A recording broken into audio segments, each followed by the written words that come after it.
see your role in the growth of the company, and who are your supporters, mentors, people you can go to and bounce things off of and give you really a true analysis of where you're going, what you're doing?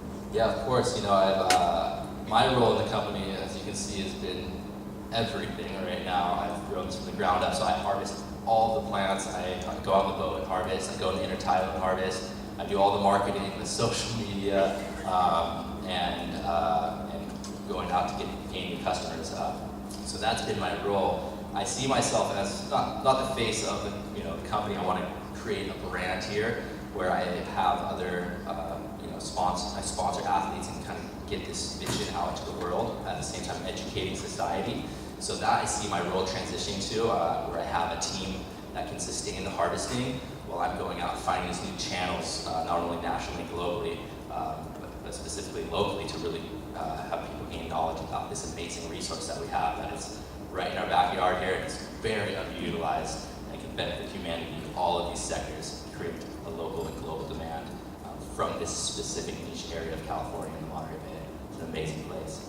Your mentors? Oh, my mentors, I have one here, Brent Allen. He's an amazing environmental activist in Carmel Valley. My parents have been amazing as well. They've been a huge influence. My brother's in the business realm, and I have other in Santa Cruz. I've worked with nonprofit organizations that have supported me in my quest and really gain support. Also through the organization Fish and Wildlife and other ocean conservancy groups. I look up to them, and they've really helped me kind of solidify these ideas so I can make sure I'm doing this the right way, harvest correctly, and grow this business.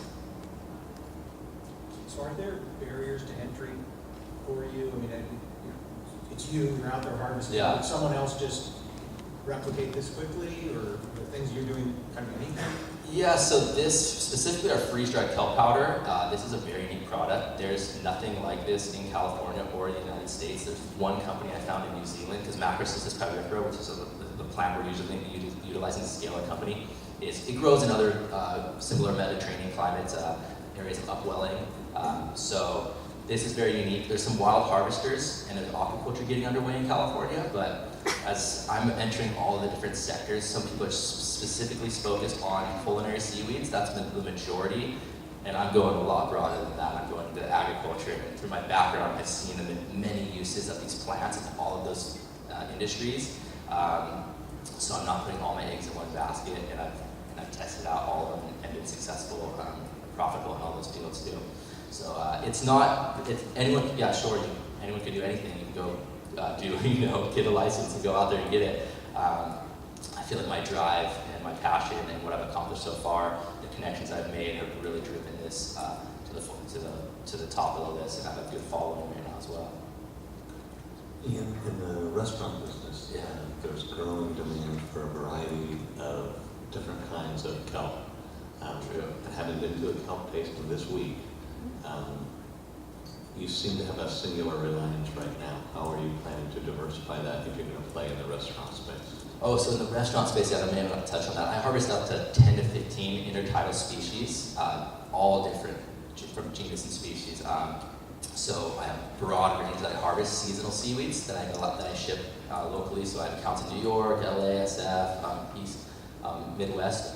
There's some limitations on it in terms of how much you can license, and you have the growing commercial side where people are actually growing their own. So the intertidal seaweeds aren't what I'm scaling the company with. It's the Macrocystis kelp, the giant kelp. This is the kelp that is plentiful in California. I have the ability to harvest from Southern California all the way up to Santa Cruz. A little bit of this can go a long way. 1,500 pounds is a minimal amount. That produces 150 pounds of this raw powder, and that is tens of thousands of servings of iodine for humanity.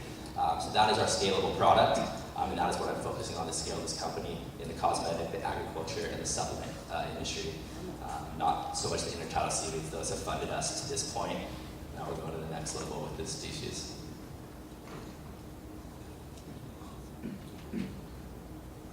The last one I have is, do you have any worries about disruption due to water quality? No, and that's we test and we work with Surfrider and other organizations to make sure that the water quality is up to par. We also test for microbiology, so Salmonella, E. coli, Listeria, molds, and yeast, and that is at every step of the way, multiple processes. So we have at least 2 or 3 as we're going through these stages of processing, so that alleviates any of those pressures and concerns. Thank you. Thank you. Thank you.